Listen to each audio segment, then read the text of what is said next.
In this video, we're going to cover how to install Logic Pro if you haven't already, and how to re-download it or download it for the first time. To install Logic Pro, open the App Store on your Mac. Next, navigate to the Sign In button, depending on which App Store version you're using. Click on it, and then you're going to use the same Apple ID and password that you use to download apps. Once you've logged into the App Store using your Apple ID and password, click into the search field and search for Logic Pro.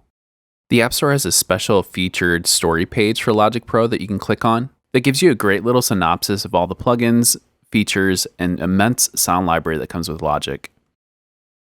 Okay, so now if you take a look, if you've already purchased Logic before, you can click on the cloud icon with the arrow to re-download it.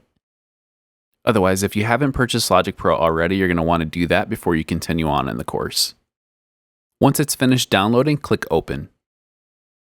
This is the welcome page when you first open Logic Pro. The very first thing that it asks you to do is to choose between two modes, Simplified Mode and Complete Mode. Simplified Mode streams tools and menus across Logic Pro for brand new users, while Complete Mode enables Logic Pro's full set of music production tools. For the purposes of this course, you want to choose Complete Mode. If you have Logic Pro installed already and you need to change it to Complete Mode or check what mode you're in, you can always go to System Preferences, then Advanced to enable Complete Mode if it isn't already. If you want to learn more about the two options, you can click on Learn More, and Logic brings up the official user guide and explains each mode in depth. Logic will also prompt you to install the essential instruments, loops, and sound content that comes with Logic Pro. Type in your Mac password to install it, otherwise Logic will bother you every time you open a new session until you install the essential sounds. Next, Logic prompts you to allow access to your Mac's microphone depending on which Mac operating system you're using. In order to record audio into Logic Pro, allow access by clicking OK.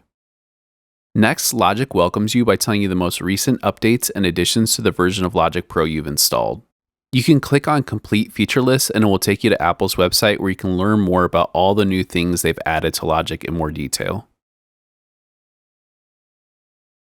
For now, I'll close out of the Complete Feature List. Lastly, Logic opens the Choose a Project window. Here you have several options. You can start a new project, see your recent projects, choose from a set of live loop starter grids. Also, you can choose from tutorials, demo projects, project templates, and any custom templates you've created yourself. For now, click on the one that says Empty Project, then click Choose. Next, the Logic workspace opens and you're prompted to choose a track type.